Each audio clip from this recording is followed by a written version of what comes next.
সুরের বাচ্চা ভালোবাসা। প্রিয়ঙ্কাকে আমার নামে উল্টো পাল্টা বুঝিয়ে তার মনের ভিতরে বিষ ভর দিয়া মরে যাও। তবে তুই যা করছিস, তুই জানিস না সাদা কুকুর। এই সুরের বাচ্চা আমার কলজিতে পেট্রোল ঢেলে ডেসলাই মেরে দিয়েছে। আমার প্রিয়ঙ্কাকে উল্টো পাল্টা বুঝিয়ে আমার কাছ থেকে তাকে দূরে সরিয়ে দিয়েছে। আমি যদি বেঁচে চাই হামসাফার, তোকে কিন্তু দুনিয়া থেকে সরিয়ে দেবো। কাকে সরাবে বে? ছেড়ে দে, ছেড়ে দে, মরে যাবে, ছেড়ে দে। যা কিছু বলেছি ঠিকই বলেছি। যা কিছু বলেছিস ঠিক বলেছিস? হ্যাঁ ঠিকই বলেছি। বল শালা ভুল বলেছি বল। তুই তো বেঈমান বে শালা। গুদমানি ভাই, আমি বেঈমান? আমার ভালোবাসার মানুষকে খেললে বাদে ফুল সাজা পাবো তুমি? বল শালা ফুল সাজা করবো না, বল। বেঁচে থাকলে ওকে নিয়ে ফুলসজ্জা করবো। ছাড় ছাড় মারবে, ছাড়, মরে যাবে, ছাড়। মেরে দেবো চিদির ভাই কাটকে। ছেড়ে দে, ছেড়ে দে হামসাফা, ছাড়। ছাড় না বাড়া, মরে যাবে তো নাকি? শালা শালা ভিতর জানি দিই না। ছেড়ে দে না বাড়া, আমি বলছি ছাড় না। মাংমারানি ভাই বিশ্বাসঘাতক। ছাড় না বাড়া, ছাড় না। এরকম বেঈমান বন্ধুকে মেরে দেওয়াই দরকার বে। তুই এখান থেকে আর বেঁচে ফিরে যেতে পারবি না হামসাফার। এখন এখান থেকে চোখ, ও মরে গেলে অসুবিধা আছে। আবার আসবো আমি, তখন তোকে জানে শেষ করে দেবো আমি। সুরের বাচ্চা। চাহার চ।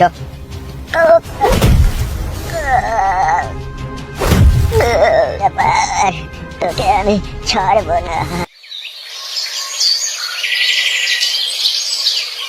কি বলছিস এইসব তুই? এমএলএ সাহেবের লোক কালুকে মাইতে মাইতে নিয়ে গেল। হ্যাঁ বাবা, আমি নিজের চোখে দেখেছি কালুকে কি মার মারলো, মেরে পা ধরে টানতে টানতে নিয়ে গেল। এমএলএ সাহেব সুরের বাচ্চা মানুষের প্রতি এত নির্যাতন করছে তাহলে? আমার মন বলছে কালুকে ওরা মেরে দেবে। বাবা তুমি যেমন করে হোক কালুকে বাঁচাও। কি করে বাঁচাবো রে মা ওকে? আমি এখন যে থানা থেকে এমএলএ সাহেবের নামে কমপ্লেইন করবো সেটাও হবে না, ঘুরিয়ে আমাকেই ওরা জেলে ভরে দেবে। কেন বাবা? তারা তো আইনের লোক, আইনের লোকই আইনের কাজ করবে। তাহলে তোমাকে কেন জেলে ভরবে বাবা? তুই ওসব বুঝবি না রে মা প্রিয়ঙ্কা, তুই ওসব বুঝবি না। তুই একদম চিন্তা করিস না, আমি দেখছি কি করতে পারি। তুই বাড়িতে থাক, আমি না আসা পর্যন্ত তুই কোথাও যাবি না। বেশ ঠিক আছে বাবা।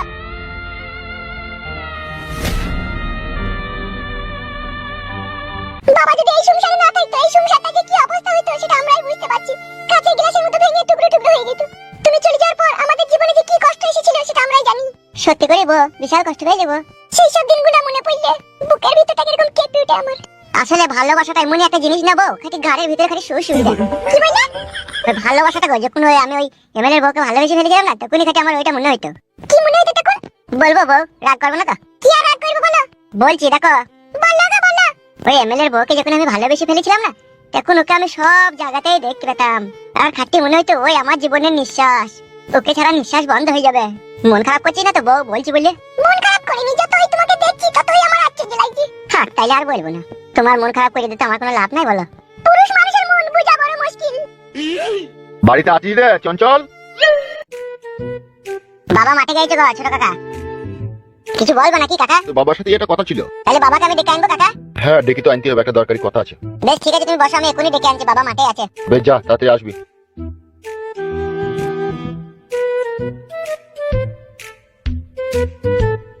ওই জন্য ফেদাই টমেটো চাষ করতে নাই, যতই জল দেখাচ্ছি তলা দিকে নিলাই জল। এই টমেটো চাষ আর করলে হবে না, এবার লঙ্কা চাষ করতে হবে। বাবা ও বাবা।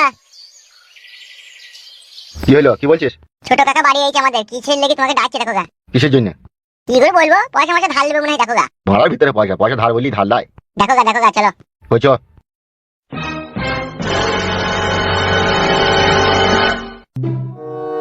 একবার 3000 টাকা আমার কাছে ধার নিয়ে আমাকে নাকে কাঁদিয়েছে।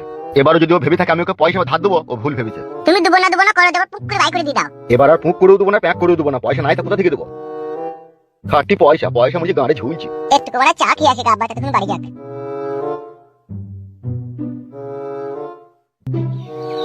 কি আর বলবো বৌদি তোমাকে, আমার পুরা কপাল জানো তো। সে তো সবই বুঝতে পারছি ভাই, কিন্তু কি আর করবা বলো। সেও তো শিয়ানা মেয়ে, তাকে যদি তুমি দু কথা বলো, সে ভরম করে যদি গলায় দড়ি দিয়ে দেয়, আত্মহত্যা করে। সেই ভয়েই আমি কিছু বলি না জানো বৌদি, না হলে ও যা কাজ করেছিল অন্য বাবা হইলি না, ওকে গলায় কলসি বেঁধে গঙ্গায় ডুবি মারতো। তুমি আর দেরি করো না ভাই, এবার দেখে শুনে মেয়েটা বিয়ে দিয়ে দাও গা। সেই জন্যই তো বৌদি বড় ভাইয়ের সাথে কথা বলতে এলাম। ওই দেখো আসছে। কি ব্যাপার, কি রে, কি হয়েছে কি? শোন, তুই যার জন্য এসেছিস সেটা কিন্তু এখন এই মুহূর্তে আমার কাছে নেই। কি নেই তোমার কাছে? তুই তো টাকা নিতে এসেছিস নাকি আমার কাছে? কি আর বলবো ভাই তোমাকে, এখন চাষবাস করি, সমস্ত টাকা শেষ, আমার কাছে কিচ্ছু নাই এখন। আমি তোমাকে বললাম তোমার কাছে আমি টাকা নিতে এলাম, তুমি টাকার কথা বলছো, তাহলে কি করতে এলি বল? আমি এসেছি প্রিয়ঙ্কার বিয়ের ব্যাপারে একটু কথা বলতে। বল কি বলবি? বলতেও খারাপ লাগছে, না বললেও কোনো উপায় নাই ভাই। তা বল না, কি বল? কথা হচ্ছে আমার যে জমাই হবে না, তাকে দু চারটি লোক ধরলি গেছে কে কাকে? প্রিয়ঙ্কার সাথে যেই ছেলেটার বিয়ে হবে সেই ছেলেটাকে কে ধরলি গেছে? প্রিয়ঙ্কা তো এখন বলছে এমএলএ সাহেবের লোকজন এসে তাকে তুললি গেছে। তাই নাকি? এ তো মহা সমস্যার কথা শোনালি তো। সেই জন্যই আমি তোর কাছে এলাম, যেমন করে হোক ছেলেটাকে ছাড়িয়ে আনার ব্যবস্থা তো করতে হবে, নাহলে আমার মেয়েটার বিয়ে হবে কার সাথে? মেন সমস্যা হচ্ছে এমএলএ সাহেব একটা ডেঞ্জার লোক, আর সেই লোকের কাছ থেকে অত সহজে ওই ছেলেটাকে ছাড়িয়ে আনা সম্ভব নয়। তাইলে এখন কি করবো রে? সেই জন্যই তো তোর কাছে এলাম। কি হলো, কি চিন্তা ভাবনা করছিস? আমি একটা কথা বলবো ভাই তোমাকে। বলো, কি বলবে বৌদি? শোনো, এখন হুট করে কিছু করতে যেও না, ঠিক আছে? তুমিও ফেসে যাবে, তোমার দাদাও ফেসে যাবে। 2-4 দিন যেতে দাও, কি কদর হয়েছে ভালো করে জিনিসটা দেখো, বুঝো, তারপরে তুমি যা ভালো বুঝবে তাই করবে। আমারও সেটাই মনে হচ্ছে রে। তাইলে এখন দিন পাঁচেক চুপচাপ দেখি নাকি কি কদর হচ্ছে। হ্যাঁ, সেটাই দেখ। বেশ, ঠিক আছে, থাক তাহলে, আমি চললাম। বলি, 4টি মুড়ি খাবি? তা খেয়ে যা। না না, আমি বাড়ি থেকে খেয়ে এসেছি, তুই খেয়ে নিস। শালা ওই একটা লোকের জন্য সবাই কষ্ট পেয়েছে। দাদা শুনছো? কি বলো? মা খেয়ে লাগাইছো। চলো।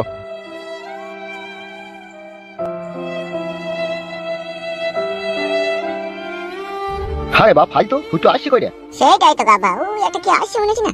হ্যাঁ, তার মধ্যেই তো লাগছে মনে হচ্ছে। ওই আসছে মনে হচ্ছে।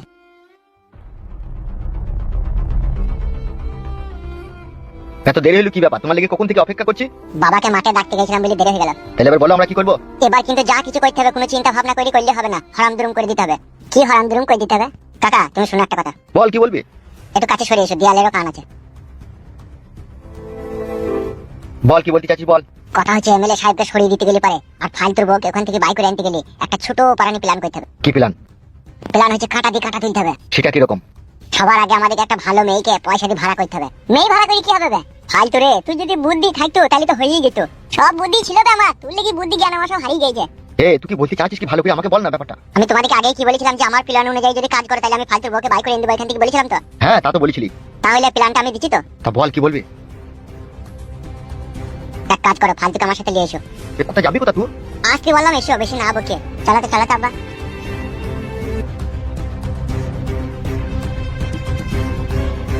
লাগো বৌদি, ধরো। তুমি বিশ্বাস করো, আমার কাছে 50 টাকাই আছে।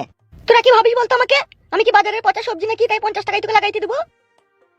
আমি বলছি তো বৌদি, আর পরে যখন লাগাইতে আইবো তখন 150 টাকাটা দিয়ে দেবো। ফালতু সকাল সকাল মুড খারাপ করিস না, এখান থেকে যা। 50 টাকায় দুটো দেশি মুরগি ডিম কিন গা, কুসুম ডালি হ্যান্ডেল মার গা যা। এই ফকিং বৌদি 500 টাকার কম কারো কাছে সয় না, বুঝলি তো? আমি দিয়ে দেবো তো, বলছি তো তোমাকে। এইসব আরামায়েশের ব্যবসা ধারে হয় না, বুঝলি তো? টাকা ফেলতে কাজ করতে চলে যা, ফালতু বকিস না, যা এখান থেকে। বাল আমার, অত নিমক খারাম কেন তুমি? বাকি পয়সাটা আমি দেবো না নাকি? না দিই না আমি? শুধু আমার বউ বেড়াইতে গেছে বলে সেই জন্য তোমার কাছে আসা, নাহলে আমি আসতাম না। আসতেই বা কে বলে তোকে? পয়সা নাই করি নাই, তোকে আমি আসতে বলেছি নাকি? তোমার কাছে শুয়ে তোমাকে প্রায় 1 লাখ টাকা মতো দিয়েছি, আর এই 200 টাকাটা আমি দেবো না তোমাকে? পালা পালা, কাস্টমার আছে, ফালতু ঝামেলা করিস না, পালা। তাহলে দেবা না, তাই তো? এই ফিতা কাপাইলি ছোড়া, পালা এখান থেকে। কি হলো কি ফকিং বৌদি, এনিথিং রং? এই দেখো না, বইনির সময় তো এসে কিরকম কেচলা কেচলি করছে। এইসব ব্যবসা ধারে হয় না রে খাপা, বুঝলি? তোর ফাটছে নাকি? তোকে কথা বলতে বললাম নাকি? তুই ফালতু বকিস না, তুই এখান থেকে যা। ঠিক আছে লেওড়া, মনে থাকবে।